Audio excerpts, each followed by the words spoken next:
Bueno, buenos días, buenas tardes, buen mediodía, ya no sé. Como dirían los italianos, buongiorno, que para todo. Buongiorno, dicen, sí. Lo dicen a la mañana, a la tarde, menos cuando se van a dormir. Así que por eso. Bueno, primero agradecer al comité de ALAPAC por la invitación y también al grupo a EPD por invitarme a participar en este curso precongreso.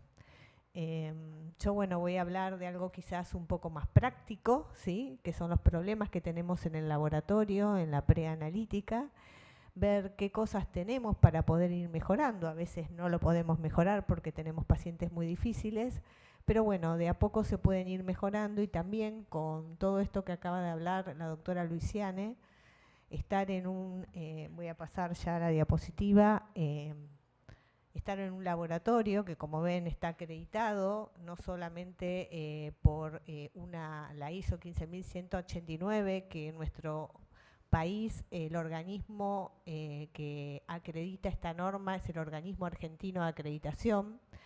Yo soy parte de la evaluadora de esta norma y también trabajo en un laboratorio que está acreditado, o sea, estoy de los dos lados en esta norma, pero también nuestro hospital está acreditado por la Joint Commission Internacional.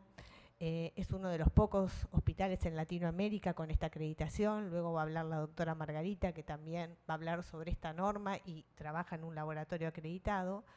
Entonces todo esto es lo que nos hace, como acaba de hablar la doctora Luisiana, de trabajar con procedimientos escritos, con capacitaciones de nuestro personal, para poder intentar disminuir los errores en la toma de muestra.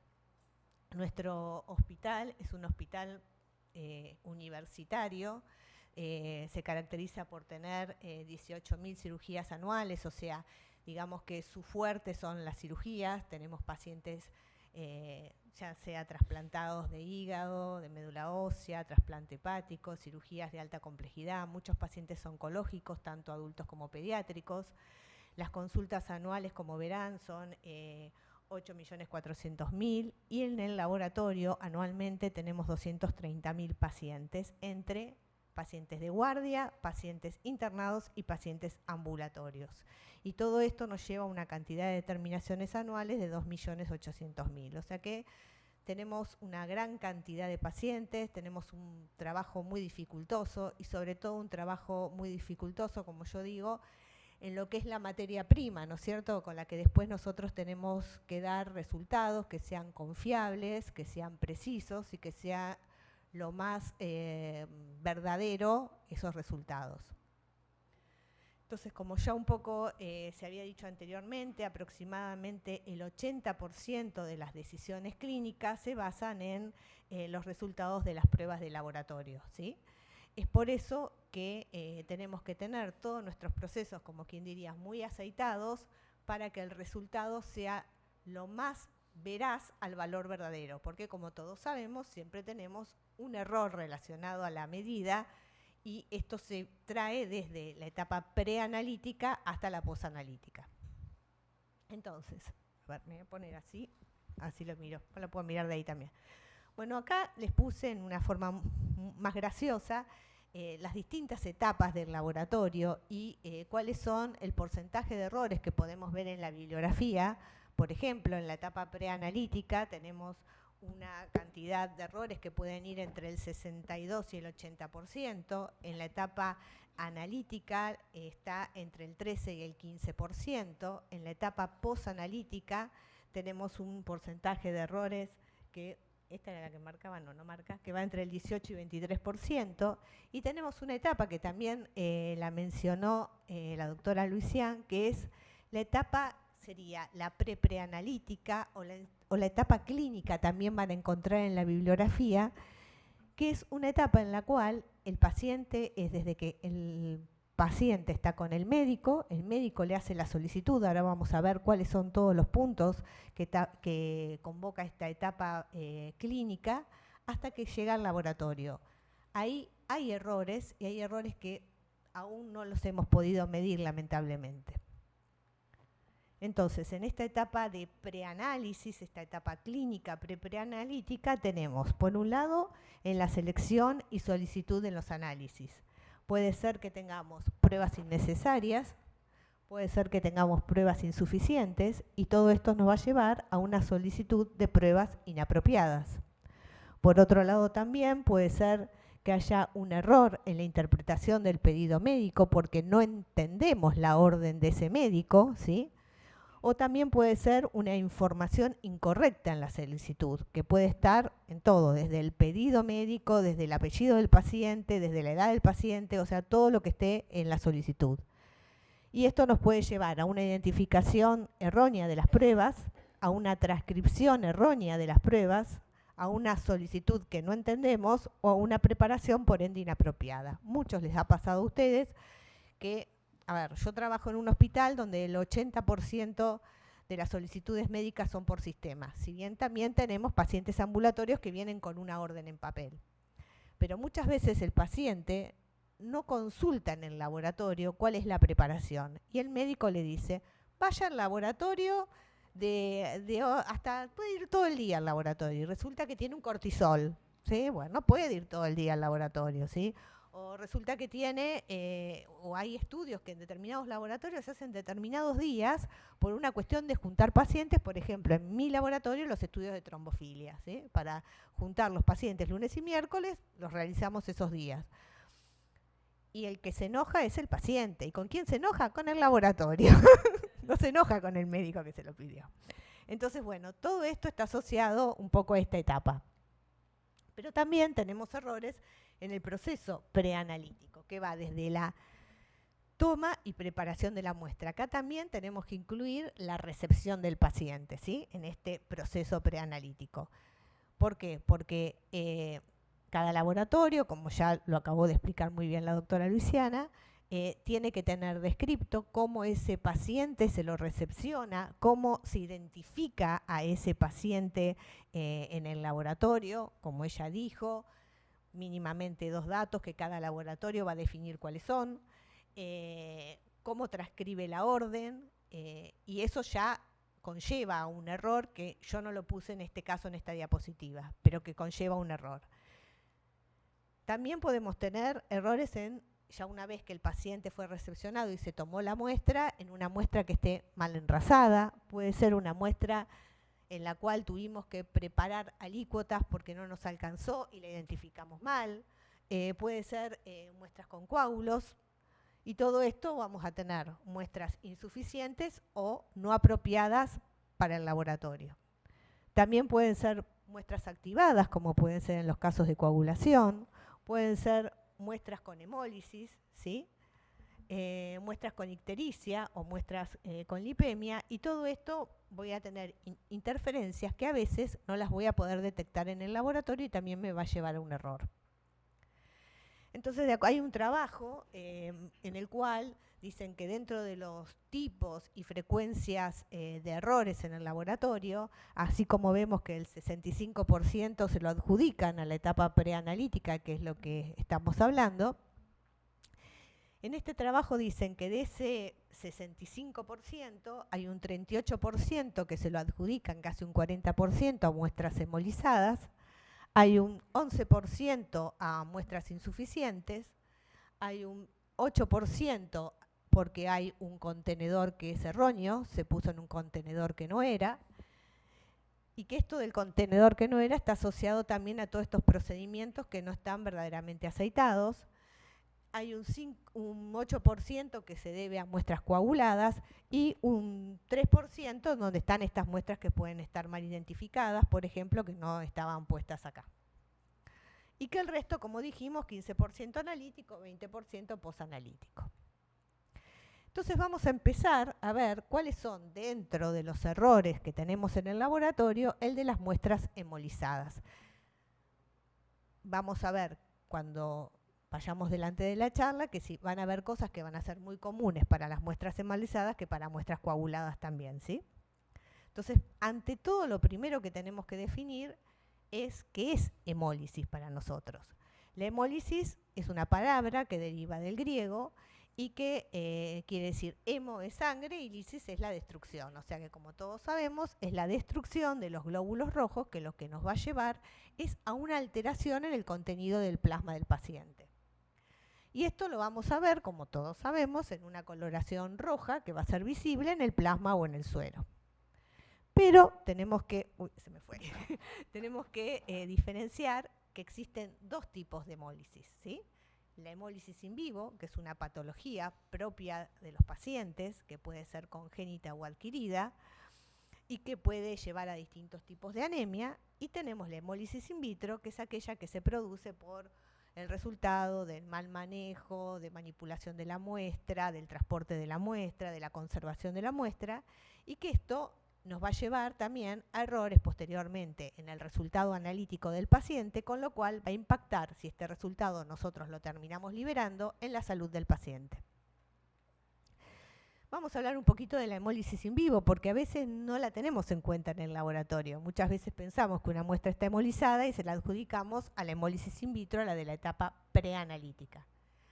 Entonces, la hemólisis in vivo, si bien no es tan alta, pero sí hay un 2% de muestras de pacientes que son pacientes que tienen una patología que hemolizan fisiológicamente.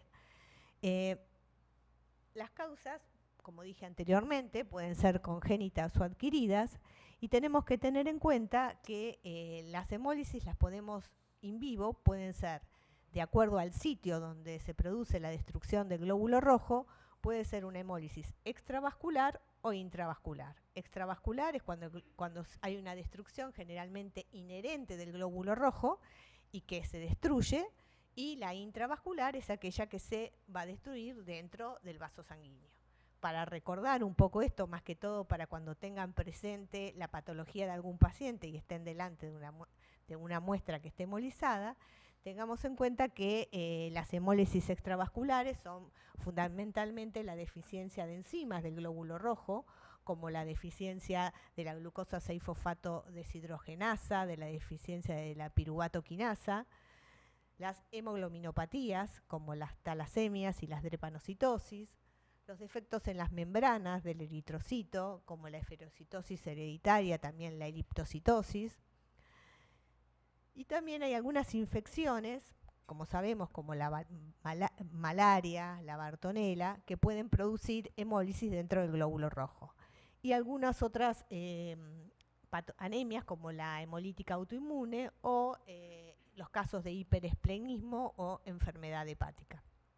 Y por otro lado tenemos la hemólisis intravascular, que son aquellas más por daños mecánicos, como pueden ser las válvulas cardíacas, la púrpura trombocitopénica trombótica, el síndrome urémico hemolítico, el síndrome de HELP, también la coagulación intravascular diseminada, la reacción por transfusión, las infecciones, otros tipos de infecciones, pero que producen una hemólisis intravascular, la hemoglobinuria paroxística nocturna y la hemoglobinuria paroxística en frío. Es decir, que cuando nosotros estamos frente a una muestra hemolizada, quizás lo primero que tenemos que ver es cuál es la patología o el diagnóstico de este paciente. Entonces, el hallazgo de la hemólisis in vivo no es solo clínicamente importante en sí mismo, sino también porque las concentraciones de los analitos en esa muestra son las concentraciones que el paciente tiene fisiológicamente.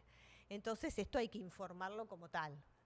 Y obviamente, como dije hasta ahora, es un dato muy útil poder tener acceso a la historia clínica del paciente o poder tener contacto con el médico tratante.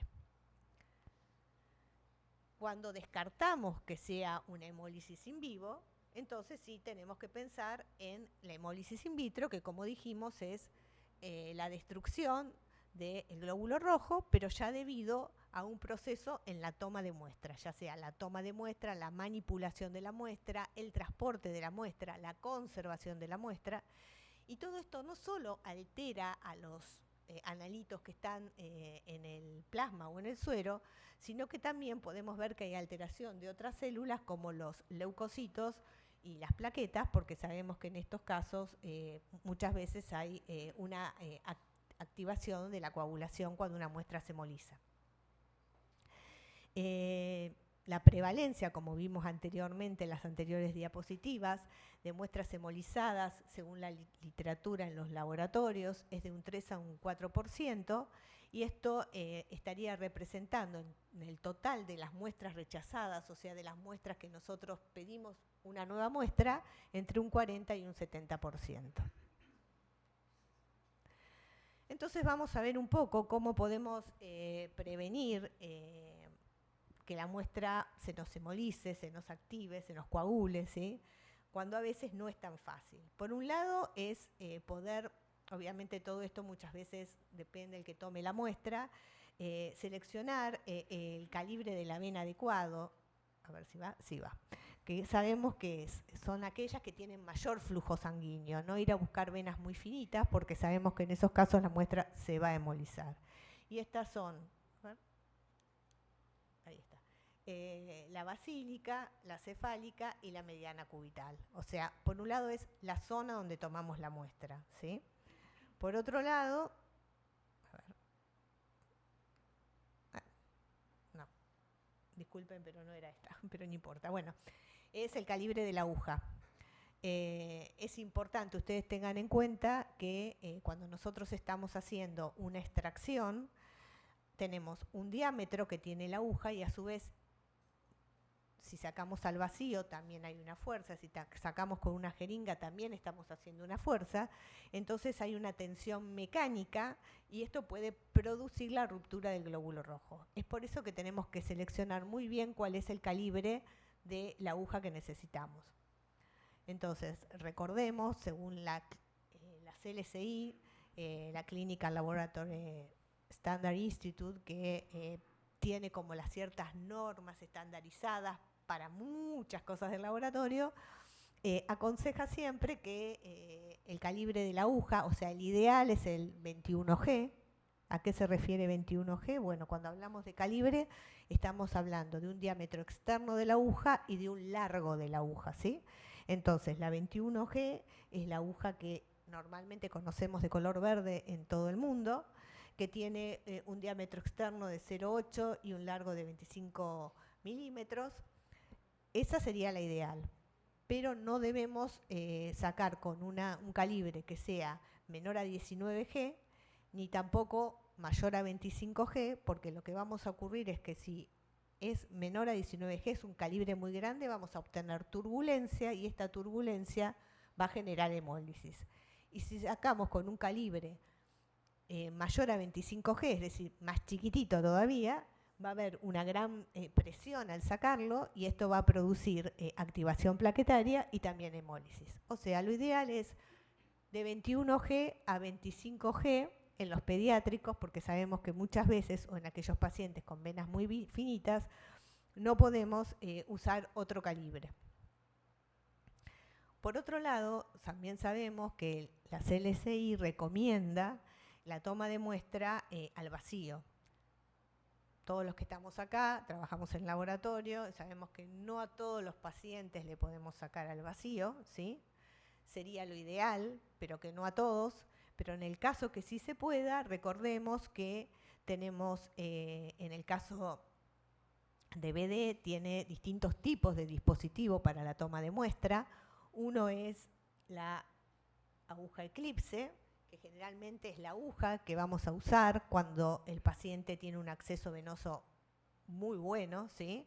Bueno, normal, no tiene patologías en sus arterias. Uy, disculpen, ¿cómo se va para atrás? Para atrás así, ¿no? Sí. Luego tenemos el sistema al lado Safety Lock, que es para un acceso venoso con mediana dificultad. Ahora vamos a ver los dibujitos que son mariposas. Y el último dispositivo que sacó BD ya hace unos años es la Ultra Touch Push Bottom, que es para los accesos venosos con mucha dificultad, ¿sí? Acá tenemos los 3 ejemplos que yo les acabo de decir. La aguja Eclipse, que es esta. No sé por qué no marca esto. Es este, ¿no? Puede ser que no... No, se me fue, ¿ves? Espera, me voy para atrás. Bueno, no importa, la aguja de Eclipse, este es, ¿no? El que tiene que marcar. Pero ahí está, la aguja Eclipse, el sistema Safety Lock, que es una mariposa que puede ser tanto 21G como 23G, ¿sí? La 25G no la recomiendo mucho para mucho volumen porque se tiende a colapsar. Y esta es la Ultra Touch Push Button, que tiene ciertas ventajas.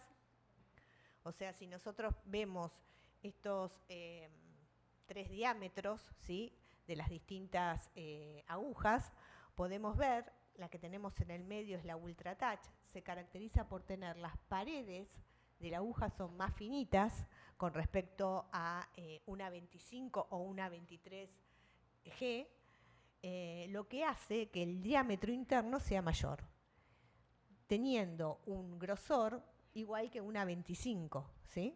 Entonces esto favorece que fluya mejor la sangre en pacientes con dificultad, ¿sí?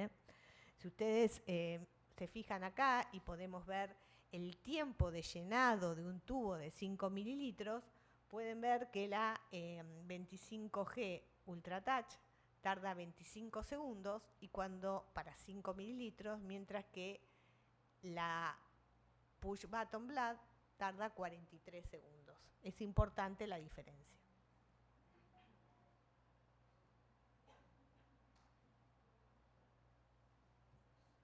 Bien. Siguiendo con, terminamos con el calibre inadecuado de las agujas. También tenemos que tener en cuenta en el momento de la toma de muestra que las conexiones en nuestras herramientas para tomar la muestra no se encuentren sueltas, que esté bien asegurada la aguja de la jeringa, o en el caso de que estemos tomando al vacío, nuestro dispositivo de lo que sería el holder. También es importante, como ya lo habrán visto en muchas bibliografías, el tiempo del torniquete. Lo que se aconseja es que el torniquete no tenga una aplicación de más de 1 minuto, porque si no, lo que tiende a hacer es a producir un éxtasis localizado en la zona donde estamos tomando la muestra, produce hemoconcentración, produce infiltración de sangre en los tejidos, y esto va a dar lugar a valores falsamente elevados de todos los analitos basados en las medidas de las proteínas y alteración en el volumen de las células. La presión no debe ser mayor de 40 milímetros. Nadie va a medir con la presión que pone un lazo, ¿sí? Pero tener en cuenta que tiene que hacer una presión como para que salte la vena, pero tampoco dejarle al paciente una marca de donde se tomó la muestra. Bien. Otra cosa, y la vamos a ver más adelante, pero la mencionamos ya, es el llenado incorrecto de los tubos. Como todos saben, los tubos tienen un volumen determinado de llenado, y el hecho de que no los llenemos como corresponde también vamos a ver que va a producir hemólisis. La recolección con jeringa y aguja, esto que decíamos anteriormente, a veces se hace mucha presión al estar tomando una muestra y esto también produce hemólisis. La recolección de catéter periférico hay que evitarlas, ¿sí?, generalmente, porque también las muestras se hemolizan. No sé ustedes, pero nosotros tenemos muestras hemolizadas en pacientes más internados que saca enfermería y no lo que sacamos nosotros en el laboratorio, ¿sí? Con lo cual muchas veces se sacan de catéteres, se sacan de lugares en los cuales no es lo adecuado la toma de muestra. Y también, obviamente, la presión excesiva en el sitio de punción también va a generar hemólisis. También cuáles son las causas de errores y cómo prevenirlos, pero posterior a la extracción de la muestra. Por un lado, la homogeneización de la muestra. Yo, que a veces estoy dando vuelta con los extraccionistas, veo que sacan, pero a veces los sueros no los homogeneizan. Y los sueros se homogeneizan, sobre todo los que tienen activador del gel y los que tienen activador directamente, o gel activador y anticoagulante, obviamente. Entonces, cada proveedor de tubos les va a indicar cuánto se tiene que homogeneizar. Estas son reglas generales de acuerdo a la CRSI, que los tubos con gel separador van en un promedio de 7 veces que se tienen que homogeneizar. Los tubos con anticoagulante como EPTA van entre 8 y 10 veces. Los que tienen citrato van entre 5 y 8 veces, con heparina de 8 a 10 veces. Es decir, que tiene que ser muy suave, ¿sí? No tienen que hacer esto porque eso hemoliza la muestra. Y lo importante es que tienen que homogeneizarlos, ¿sí? Y no dejarlos de homogeneizar porque tampoco eso es bueno. No se activa la coagulación en el caso de los tubos de suero. Otro caso es el método de transporte. Ya un poco la doctora hablaba del método de transporte que tiene que estar estandarizado, pero bueno, lo que se ha visto, sobre todo, lo que yo les contaba recién, de las muestras que no se encuentran bien enrasadas y que a su vez se transportan a través de un tubo neumático, se ha hecho un trabajo que, por ejemplo, en este tubito con heparina le aplicaban una corriente de aire a distintos tiempos, a 0, 1, 3, 5 minutos, por una velocidad de 50 mililitros por minuto, es decir, producían burbujas, y lo que iban midiendo era varios parámetros de hemólisis, entre ellos el índice de hemólisis. Y a medida que se aplicaba mayor velocidad a mayor tiempo, el índice de hemólisis era mayor. Es por eso que es importante que acá ven el índice de hemólisis, pero también vemos el potasio, cómo aumentaba, y cómo aumentaba también el ALDH. O sea que esto que nos lleva a qué conclusión. Que por un lado que por un lado el hecho de que un tubo no esté bien lleno puede hacer que se produzcan burbujas en la parte de arriba del tubo. Y aunque no se produzcan burbujas, si a su vez lo transportamos por un tubo neumático, esto puede hacer que ese espacio que quede, que es mayor entre la superficie de la sangre y el tubo, haga que esas burbujas con la velocidad del tubo neumático hemolice la muestra. Es por eso que idealmente no es que no tienen que ir transportados por tubo neumático, pueden ir, obviamente el tubo tiene que estar validado para el transporte de muestras, ¿sí? Pero lo ideal es que las muestras se carguen como corresponde en cada uno de los tubos.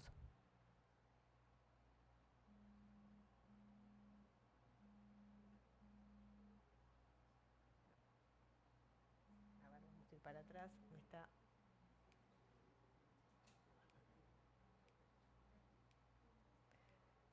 Ahí está. Bueno. Otro tema es la temperatura. Ya un poco habló la doctora Luciana de que tenemos que tener estandarizada la temperatura, tanto que conservamos las muestras, que centrifugamos las muestras, ¿sí? Recordemos que las muestras, una vez tomadas, se tienen que centrifugar de acuerdo a lo que vamos a procesar posteriormente. Hay muestras que se centrifugan en frío, pero no en un frío que hemoliza el glóbulo rojo, obviamente. Y las muestras deben ser conservadas generalmente, salvo otra indicación del fabricante, entre 15 y 25 grados, ¿sí? Temperaturas menores, o sea, temperaturas muy frías en la muestra entera antes de centrifugar va a hemolizar la muestra, y temperaturas por encima de los 30 grados también van a hemolizar las muestras. O sea que también tenemos que estandarizar la temperatura en que una vez que tomamos la muestra, lo ideal es, dependiendo de lo que diga el fabricante, si hay que dejarlo 30 minutos el tubo hasta después centrifugarlo, y luego ese tubo, una vez procesado, ya sea se congelará si tiene gel, o en otras ocasiones por ahí se conservará en la heladera. También es muy importante, otro error que a veces cometemos, es en el tema de la centrifugación. Todo esto forma parte de los procesos estandarizados, seguimos. Tenemos que tener centrífugas que estén calibradas adecuadamente, ¿sí? Recordemos que cuando nosotros leemos en un inserto a cuánto se centrifugan las muestras, nos hablan de la fuerza relativa de centrifugación, no nos hablan de las revoluciones por minuto, porque las revoluciones por minuto dependen de la centrífuga que estemos utilizando. Es decir, no va a ser lo mismo esta fuerza relativa en una centrífuga pequeña que en una centrífuga grande. Entonces, por un lado, tenemos que saber cuál es la fuerza relativa de centrifugación dependiendo los tubos que vamos a centrifugar. Como tenemos acá, tubos de vidrio que ya no se usan prácticamente, mejor tubos de plástico con gel separador y activador. Estas son la fuerza relativa de centrifugación, la G, ¿sí? Y este es el tiempo dependiendo de la G que lo vamos a poner. Tubos sin gel separador, 1300 G, 10 minutos. Tubos con citrato, los tubos de coagulación, 1500 G, 15 minutos. Que esto es importante porque en general lo que estamos buscando es obtener plasmas pobres en plaquetas, ¿sí? Que tengan menor a 10.000 plaquetas para impedir la activación de las muestras. Entonces, para saber cuál es la revolución por minuto, si yo conozco la fuerza de centrifugación, o sea, la fuerza relativa de la centrífuga, está esta fórmula que la van a encontrar en cualquier bibliografía y fíjense que todos son, depende del RSF y depende del radio de la centrífuga con la que nosotros estamos trabajando. ¿Qué es el radio de la centrífuga? Es desde el centro de la centrífuga hasta el borde del tubo de esa centrífuga. Ese es el R. Entonces, dependiendo la centrífuga que nosotros tengamos, si tenemos que centrifugar un tubo de citrato a 1500 G, tendré que multiplicar 1500 G por 10,5, dividido por ese radio que tomamos. Y a eso le sacamos la raíz cuadrada. Y ahí voy a transformar esa fuerza de centrífuga en revoluciones por minuto, ¿sí? Que es algo que generalmente los laboratorios centrifugan a revoluciones por minuto, en cualquier centrífuga, en una grande, en una chiquita, y no es lo mismo y por ende lo que también esto nos puede llevar a hemolizar una muestra o activar una muestra de hemostasia. ¿Vamos bien hasta acá? Usted me controla el tiempo, ¿no?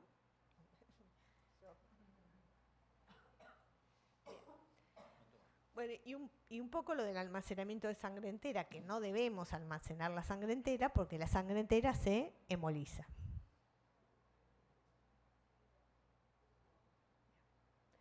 Entonces, no se ve nada esta de acá abajo. Bueno, se las voy a contar. Pensé que sí iba a ver y no se ve. Bueno, acá es un poco la diferencia entre la hemólisis in vivo y la hemólisis in vitro. En rangos generales, en la hemólisis in vivo va a aumentar la hemoglobina, la LDH, y si la hemólisis es intravascular, va a aumentar la bilirrubina libre y si es una anemia regenerativa, los reticulocitos, ¿sí? Y va a haber una disminución de la aptoglobina. Mientras que en la hemólisis in vitro, que es lo que no se ve ahí porque quedó muy oscuro, va a haber también un aumento de la hemoglobina, pero paralelamente va a haber un aumento del potasio, de la LDH y de las transaminasas, ¿sí? La aptoglobina y el índice de reticulocitos van a estar normales, si el paciente obviamente no tiene otro tipo de anemia, ¿no? Pero esas serían desde el laboratorio diferencias que podemos evaluar en el momento de saber si estamos en presencia de una hemólisis in vivo, de una hemólisis in vitro. ¿Qué pasa con entonces las muestras hemolizadas? Más allá de que, como sabemos, hay liberación del hay liberación del componente de los glóbulos rojos al plasma o al suero, también interfieren por otras razones. Entonces, ¿cuáles son las interferencias que tengo en la muestra hemolizada en el laboratorio? Por un lado tengo, como dijimos, aumento de sustancias intracelulares. Interferencias con los métodos analíticos, ¿sí? Superposición de espectros, interferencia con vías biológicas y dilución de la muestra. Vamos a ver un poco por qué se producen estas cosas. Por un lado, hay una alteración de la concentración de los analitos en el espacio intravascular por la liberación de los componentes intracelulares. Y esto lo que me va a hacer es o producir falsas elevaciones o falsas disminuciones. Ejemplos. Para las transaminasas, para la LDH, para el magnesio, para el fósforo y el potasio, los mecanismos de interferencia son atribuibles a las diferencias de las concentraciones que hay dentro del glóbulo rojo con respecto a afuera del glóbulo rojo. Tengamos en cuenta que la LDH, ¿sí?, hay una diferencia dentro del glóbulo rojo con respecto a afuera de 160 veces más. O sea, la LDH está 160 veces más dentro del glóbulo rojo. En el caso del potasio está 22 veces más y en el caso de la aspartato aminotransferasa está 15 veces más. Entonces, por eso es importante evaluar muy bien la hemólisis de las muestras, porque hay veces que dependiendo el grado de hemólisis, como vamos a ver posteriormente, una muestra se podría llegar a procesar para algunos estudios. Pero también pueden haber valores que estén bajos por dilución, como puede ser el sodio, el cloro y la glucosa. Obviamente, si la glucosa la medimos no por un método colorimétrico, sino por la exoquinasa. Otros mecanismos de interferencia es interferencias químicas por la liberación de contenidos eritrocitarios. Entonces, por ejemplo, estamos midiendo una troponina T en una muestra hemolizada en un paciente supuestamente que está teniendo un infarto, un paro cardíaco. Si la muestra está hemolizada, lo que ocurre en estas muestras es que hay una liberación de una enzima, ¿sí?, que lo que hace es degradar a la troponina. Entonces, al degradar a la troponina, yo le estoy dando al paciente un resultado inferior al real que él tiene, o sea, un resultado falso, pero por disminución. Por otro lado, tenemos en el caso de la creatininquinasa, la CK, es la inversa. Hay una liberación de la dilatocinasa que interfiere en la muestra con hemólisis, haciendo que la CK aumente. También, como dijimos anteriormente, en las muestras hemolizadas hay liberación de sustancias tromboplásticas que lo que hacen es producir activación de las muestras de coagulación, también dando resultados por ahí o más acortados o en algunos casos muestras que dan resultados de APTT, que serían en los coagulogramas básicos muy prolongados. También hay una interferencia en el caso de las medidas del hierro, de la lipasa, de la gamma GT, de la fosfatasa alcalina, porque hay una interferencia en la reacción química entre el hemolizado y los componentes de la reacción con una superposición en el espectro donde se mide, en la absorción donde se mide. Y por otro lado también hay interferencias químicas con el grupo hemo, sobre todo, y los átomos de hierro, que también van a interferir en aquellas pruebas donde se estén utilizando estas medidas, estas determinaciones, este grupo, haciendo que se puedan producir sesgos positivos o negativos. Por otro lado están las interferencias espectrofotométricas dependientes de la concentración de hemoglobina, que afectan, por ejemplo, estas interferencias afectan determinaciones debido a un incremento en la observancia del blanco, en la observancia óptica del blanco, o las propiedades que tiene la hemoglobina, porque la hemoglobina tiene propiedades de máxima absorción a 420 nanómetros. Entonces, todas aquellas medidas, reacciones que se midan entre 340 y 440 van a estar afectadas en las muestras hemolizadas. Lo mismo que aquellas que se midan entre 540 y 580 porque tiene otro pico de hemoglobina en ese espectro. Acá tenemos, por ejemplo, el pico que dijimos que tiene a 420 y el otro pico que tiene por encima de los 500. Entonces, todas aquellas reacciones químicas que se midan en esos picos de absorción en muestras hemolizadas se van a ver interferidas por la medida de la hemoglobina. Entonces, bueno, esta es como una medida, una de las maneras que podemos ver en forma visual de una muestra que está hemolizada. Es decir, nosotros en los laboratorios podemos tener aparatos. Bueno, termino con esto y hacemos la pausa. En los laboratorios podemos tener aparatos que midan el índice de hemólisis, pero podemos tener laboratorios más pequeños que no tengan que no tengan el método del índice de hemólisis en el equipo. Entonces, la medida visual sería esta, en donde está la flechita esta amarilla, es donde es el corte en el cual una muestra no se debería utilizar, ¿sí? Obviamente siempre tenemos que ir al inserto del fabricante para el estudio que vamos a hacer. Si querés, dejamos acá y vemos lo de los índices. Bueno, vamos a hacer un corte para... Sí, efectivamente, vamos a hacer una pausa. Agradecemos momentáneamente. Regresamos con ella misma después del almuerzo, pero para que no está tan...